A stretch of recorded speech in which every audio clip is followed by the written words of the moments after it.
Raju lived in a small peaceful village, but inside him there was always a silent storm. He was 20 years old, hardworking, emotional, and very sensitive. Even a single sharp word could break his mood for the entire day.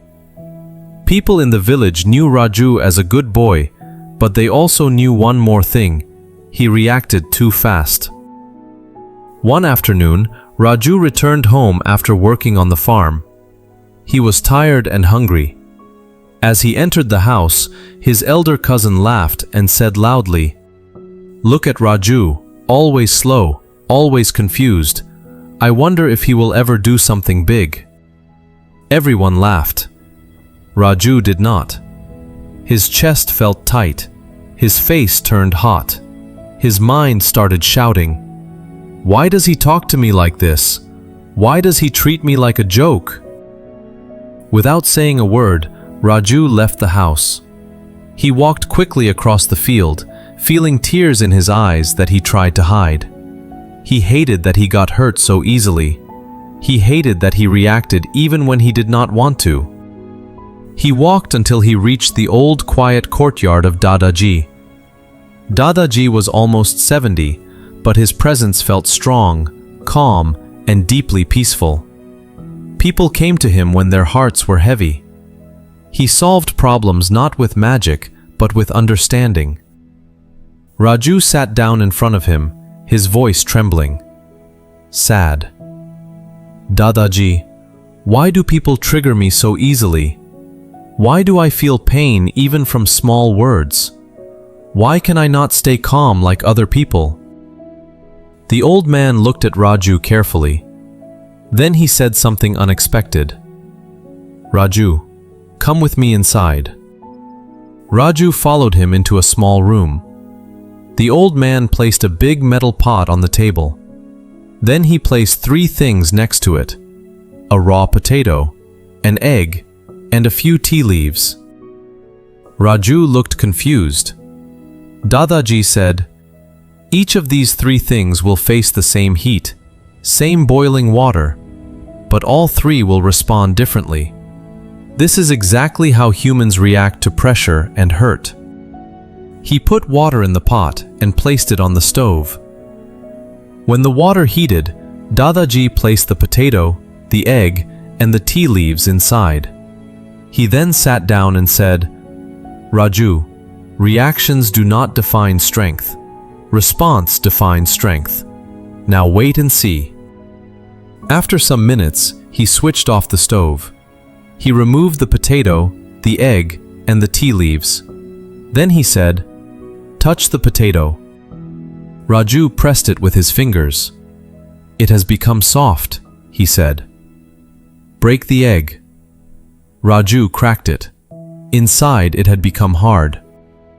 "Now look at the tea," Dadaji said. Raju looked into the water.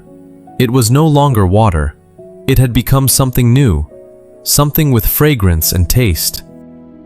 Dadaji looked into Raju's eyes and said, "Raju, all 3 faced the same heat, but they did not react in the same way. The potato went in hard, but became soft, weak, and broken. The egg went in fragile, but became strong from inside. And the tea leaves, they did not change because of the water. They changed the water itself." The old man continued in a deep voice, "People who trigger you are like the heat. You cannot stop them, but you can choose if you want to become soft like the potato, hard like the egg, or transforming like the tea leaves." Raju felt something shift inside his heart. The old man's lesson was simple, clear, and logical. "My son, staying calm does not mean you stop feeling. Staying calm means you decide how you will respond. If you respond with softness, the world will break you. If you respond with hardness, you will break yourself. But if you respond with transformation, you will change the situation itself." Raju whispered, "So calmness is not silence. Calmness is a decision." "Yes," Dadaji said gently. Calmness is the choice to understand before reacting. It is the choice to stay in control of yourself. Because when you control yourself, no one can control you. From that day, Raju began to change. When someone spoke rudely, he asked himself, "Do I want to become soft? Do I want to become hard? Or do I want to transform?" When someone insulted him, he did not react immediately. He breathed, he paused, he thought. He allowed his mind to respond, not his pain. And slowly, people noticed. Raju became more peaceful, more confident, more steady. One day, his cousin again tried to tease him, but this time, Raju smiled softly and said, "Your words cannot decide my worth." His cousin stood silent, because Raju had changed the moment, just like the tea leaves changed the water. A few days later, Raju returned to the old man's courtyard, bowed down and said, "Dadaji, you showed me what real calmness means. I finally feel free." The old man smiled. "My son, the world will always test you, but the person who learns to stay calm becomes the person who cannot be defeated." Real calmness is not the absence of heat. It is the power to choose what you become inside it.